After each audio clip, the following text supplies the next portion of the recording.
There is much to be learned from people who have lived on this land much longer than we have. A knowledge that manifests itself not only in their relationships with nature, their songs and epics, their technology and creations, but in their very survival. Only by being aware of this heritage of the indigenous can we find not only our roots, but our direction. Their pride and ours, captured in one word, Dayaw.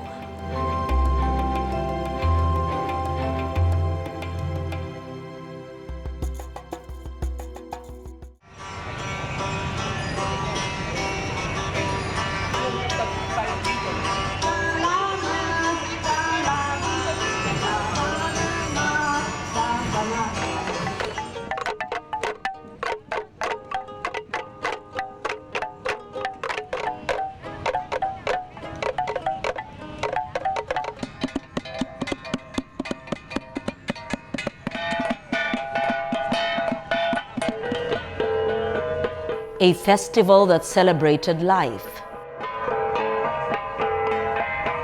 survival,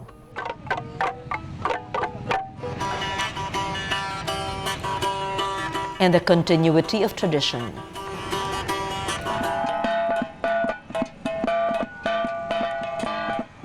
A gathering that celebrated cultural diversity while proudly proclaiming each group's distinct identity.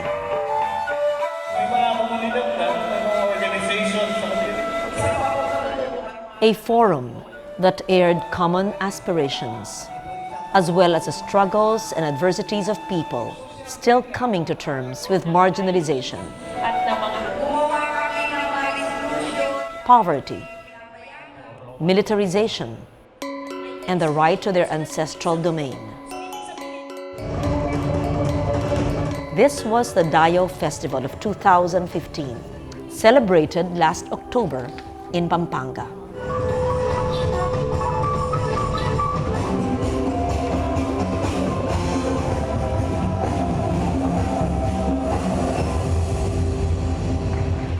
An annual project of the National Commission for Culture and the Arts. This year's celebration focused on the theme, Katutubong Kaalaman para sa Kalikasan at Kapayapaan. Indigenous knowledge for the preservation of the environment and peace. Over 400 participants, representing 40 indigenous groups, gathered over 3 days to celebrate through dance,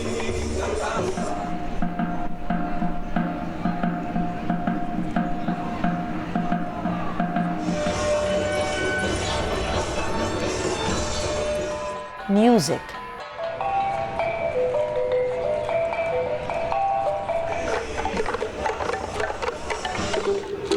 ritual, and discussion. The shared struggles of a people to whom this nation still owes so much.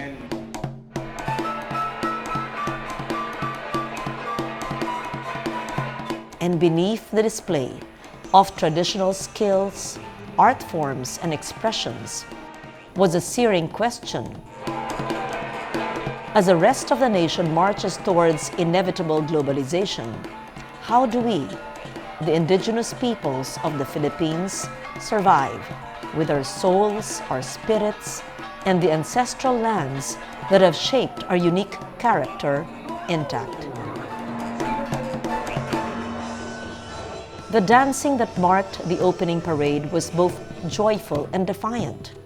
It was a show of force from a people determined to survive, determined to sustain their source of Dayaw, our knowledge, our pride. I was there at the Dayaw Festival in Pampanga, where I witnessed an ancient life force manifesting itself through pageantry. Right now, I am here at the National Museum of the Philippines, staring at these terracotta heads, portraits of the long-deceased ancestors that once graced the secondary burial jars discovered in Maitum. The highlight of this collection is one of our national treasures, the Manunggul jar. Discovered by anthropologist Robert Fox while he was excavating the Tabon Cave complex in Palawan, the jar is remarkable for the lid, which features two souls journeying to the afterlife in a boat. While one steers the boat, the figure in front sits with arms crossed over the chest.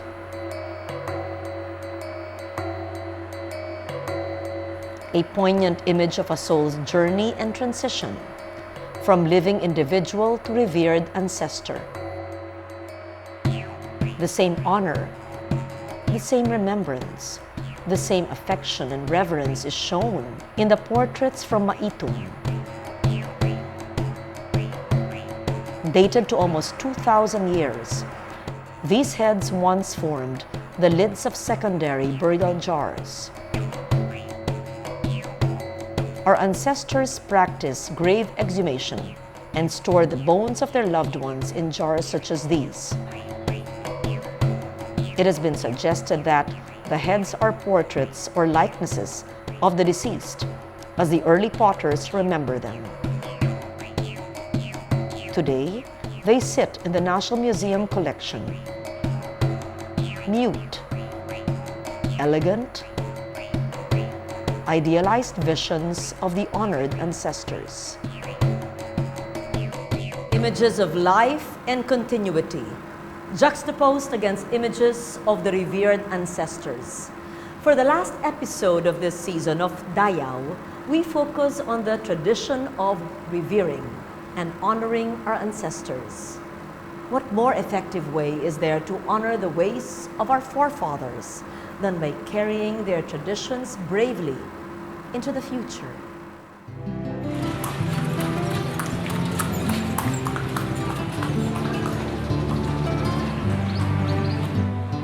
That sense of obligation to one's ancestors manifests itself in many ways. It could be in the way we lovingly restore and preserve the homes they once lived in.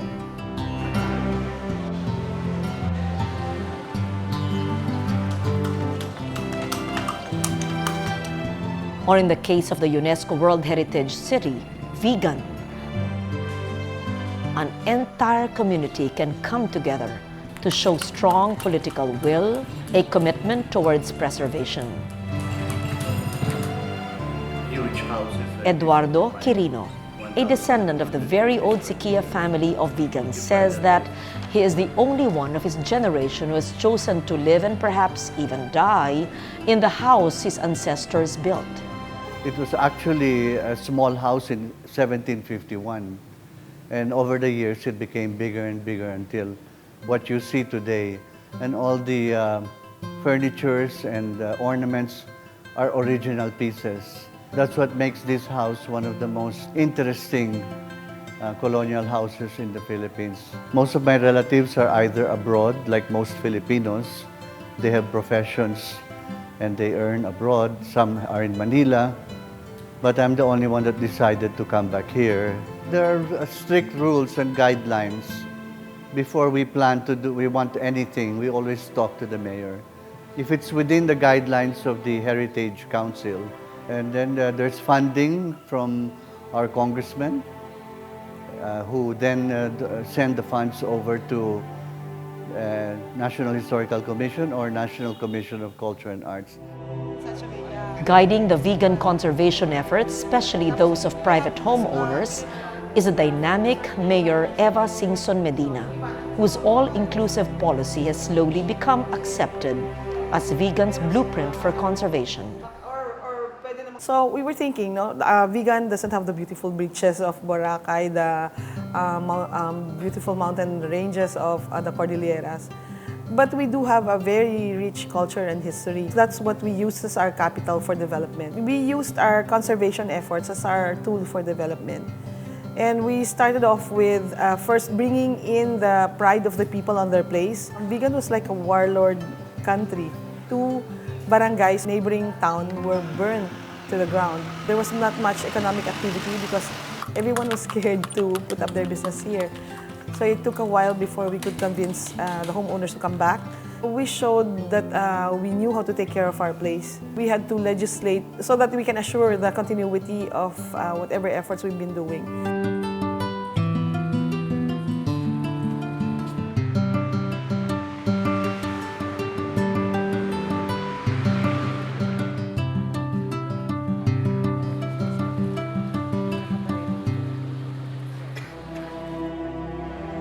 In Vigan's ancestral homes, we find the ancestors honored in ways that preserve their legacy through legislation and local government efforts.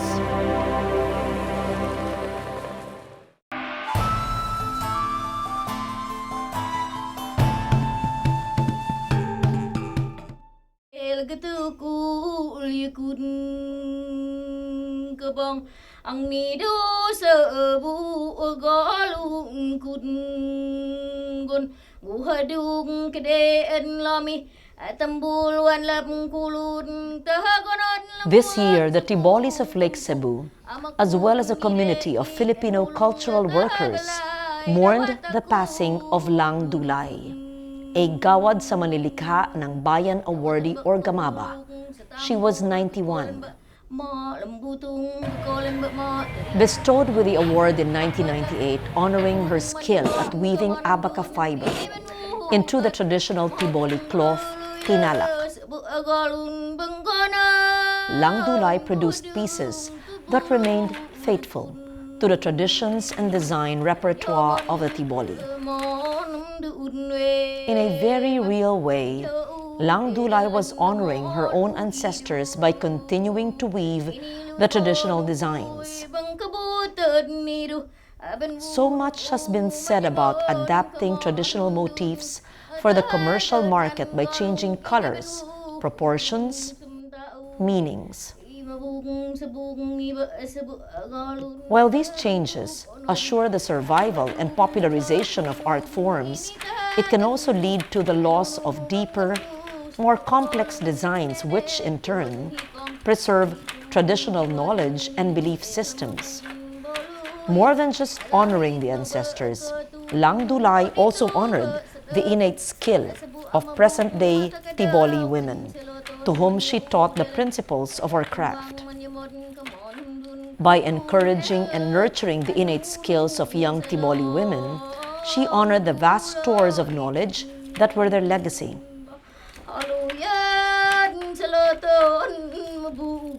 The wake and funeral of Lang Dulay mixed the elements of the traditional Tiboli burial with flower wreaths and an honor guard. For she had become, in death, not just a Tiboli, but a Filipina who was a source of Dayaw.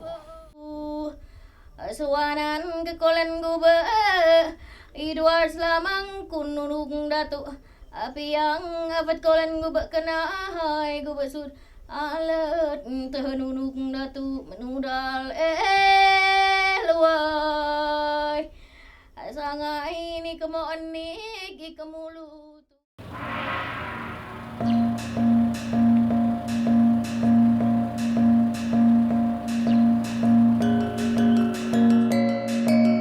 Among the Ibaloy of the Cordillera, honoring a revered ancestor involved more than just feasting at the wakes.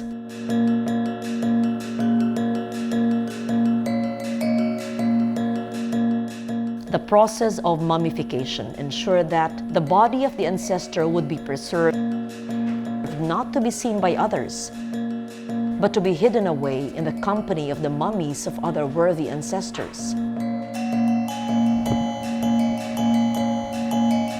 Kabayan Benguet is a traditional home of the Ibaloy.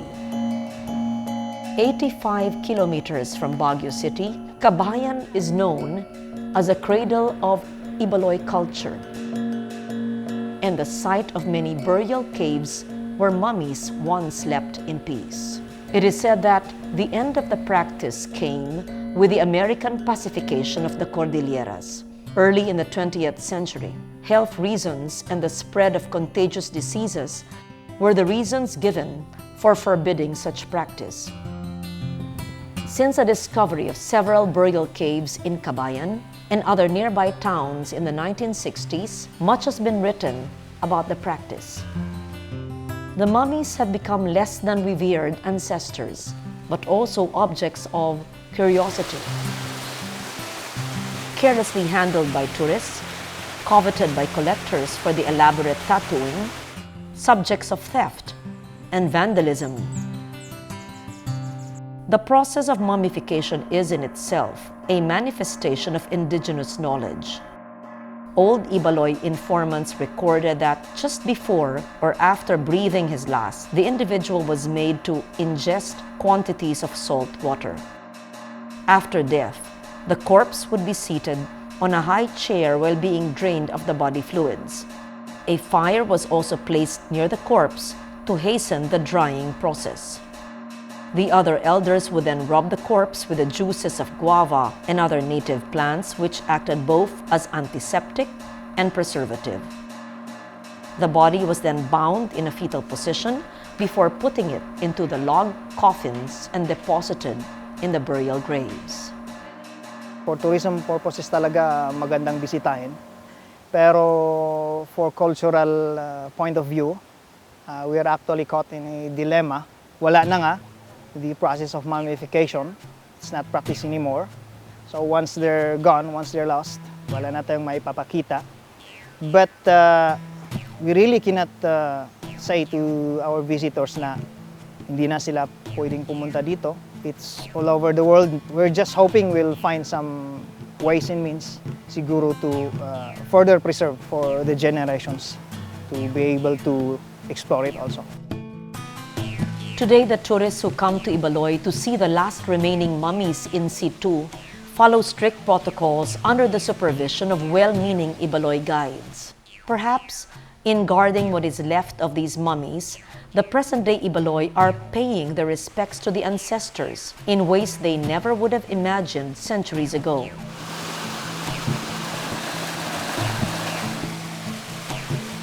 When silence, solitude, and distance from the living were the highest forms of respect for these revered ancestors.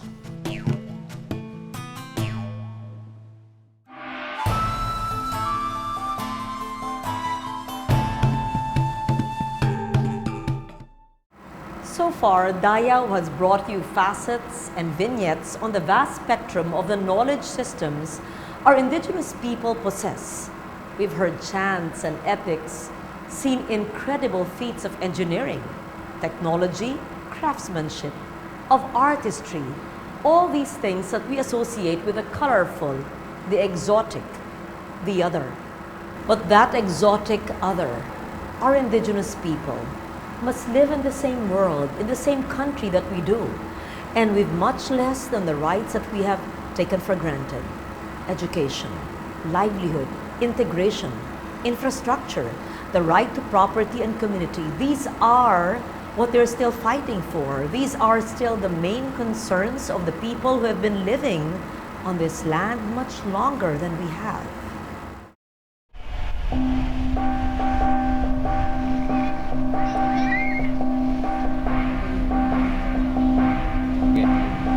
The recent lumad killings that have forced the Manobo of Sitio Hanayanto evacuate their ancestral lands is a complex matter that involves the military, the paramilitary, as well as the rebel forces of the New People's Army. But galvanizing the public's attention is the plight of the Lumad. Their plight echoes those of other indigenous peoples in the Philippines and all over the world who must deal with marginalization and the many problems that come with it, least of all, the loss of their ancestral domain and the lifeways these sustained. At the Dayaw celebration in Pampanga, other indigenous Filipinos share the problems that they face.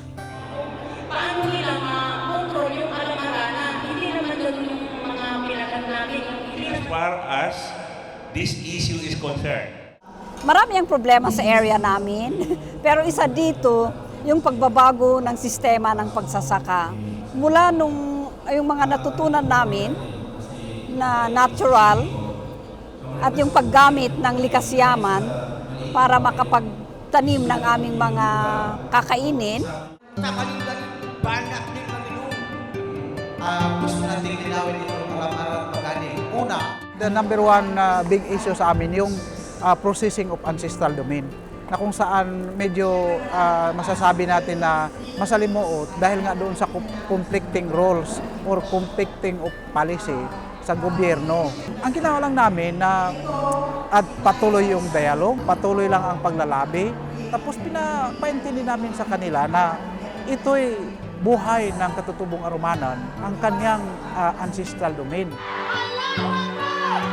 Ang kasalukuyang problema na kinakaharap namin at hinahanapan din namin ng paraan ay yung full inclusion of IP rights doon sa binabalangkas na Bangsamoro Basic Law or BBL.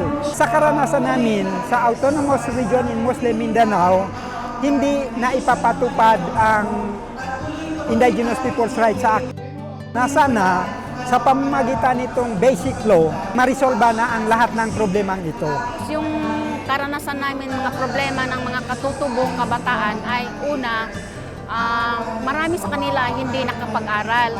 Kung mayroong mang nakapag-aral ay humihinto dahil hindi makasurvive sa gastusin dahil mahal at malayong school.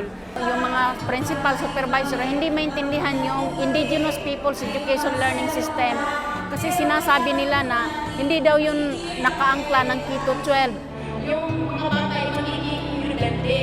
Pangunahing problema sa amin ay ang lupang ninuno namin. Dahil ito yung nakalagay dito, yung inilalagay ng gobyerno ngayon, yung malaking mga project na Dambuhalang Dam, yung New Centennial Dam na itatayo sa aming lugar. Kaya doon, maapektuhan yung aming mga lupaing ninuno, yung aming taniman, yung aming tirahan, ang kabuuan ng kalikasan ng Sierra Madre, na dito kami nakatira. After hearing all these, we can only ask, how can the ways of our ancestors be preserved if the very lifeways they held dear are now endangered? If the source of their Dayaw goes, what will we have lost?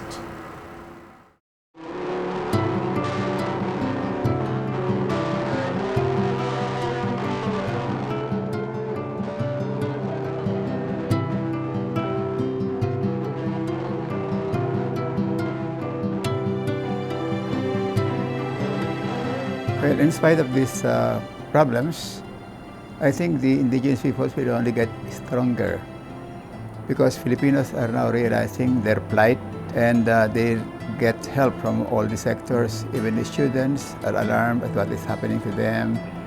The academic people, NGOs, and even some sectors of the government are really trying to do their best to help them get all the kinds of support, shelter, food, but most of all, there is now a recognition even in other countries, of the importance of helping these indigenous peoples.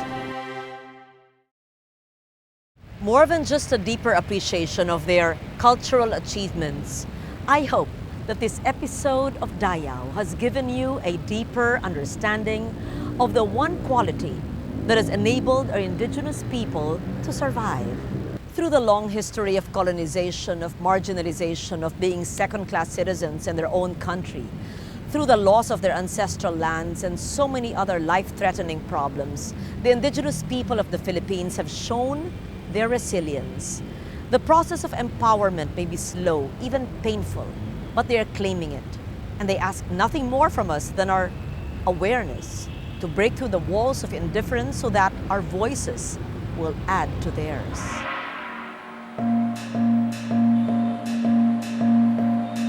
To be finally, truthfully united with indigenous peoples in their struggles is the most lasting and resilient lesson in preserving Dayaw, our knowledge, our pride.